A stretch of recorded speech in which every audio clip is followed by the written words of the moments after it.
Hello Hasbro fans, this is Septus Toys with another Star Wars The Vintage Collection figure review this time. And this is the Tyrell and Pit Droid pack. Now, I don't actually have a packaging to show you because I got both of these loose separately from the eBay seller Tungori, so props to Tungori on these. And to be honest, I really need a packaging, so we'll just go over the figures. First up is the Pit Droid. Now, unlike Tyrell, this Pit Droid has actually been released before. I believe it was released in the very first year of the Phantom Menace line in 1999. Only differences this time are some paint and weathering, or detailing, you could say.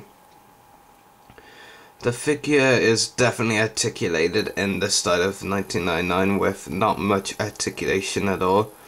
The main detail and focus of this figure is of course the head, so I'll give you a good look at that. Most of the red paint is of course around the head. You've also got some white there, some black fins, or cat there where it doesn't actually strike me right now. You've got a black eye and another colour there.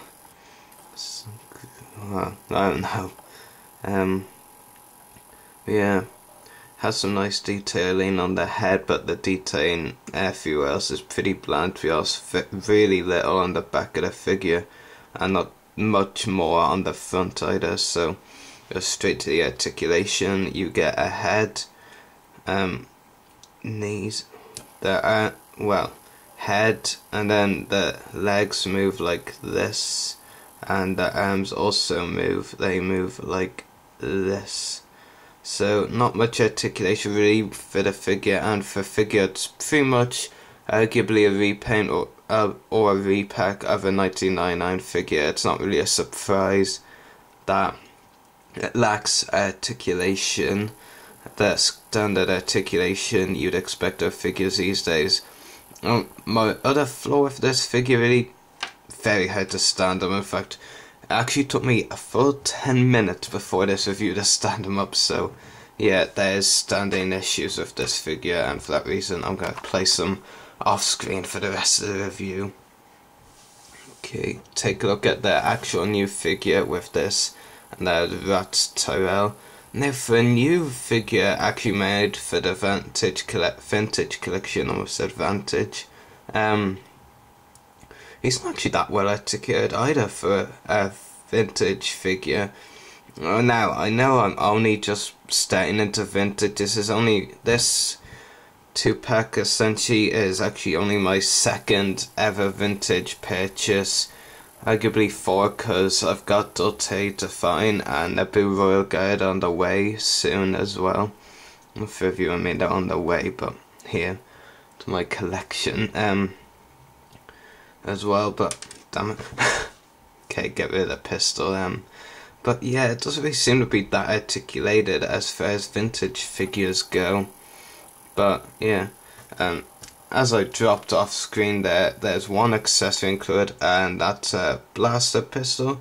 Pretty nice design, but I do have a complaint though.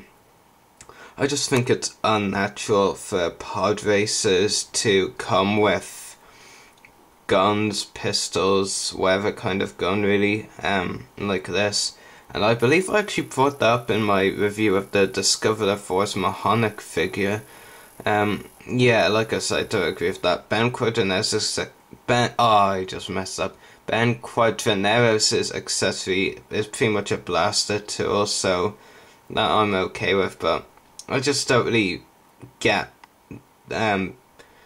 pod racers being included with guns, to be honest. I know Hasbro are going to give us a pod racer engine, or even half a pod racer engine. That would be a sight to see, but just no guns with pod racers, no accessories if you have to. As far as detail goes, that detail is really what this goes for this figure, has a lot of them. And it definitely has some really nice detail. Another accessory actually is removable goggles, so I'll take them off now.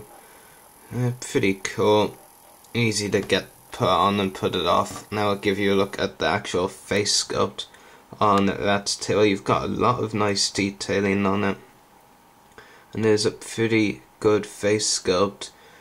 and yeah, there's really not much articulation on it. You've got head, shoulders, and legs. Pretty much actually just like the pit droid, to be honest. And when you consider the fact that this is a 2012 figure, well, they probably too late last year, so essentially 2011 style, and the pit droid is 1999, and they pretty much have the same articulation, so I find that pretty disappointing, to be honest.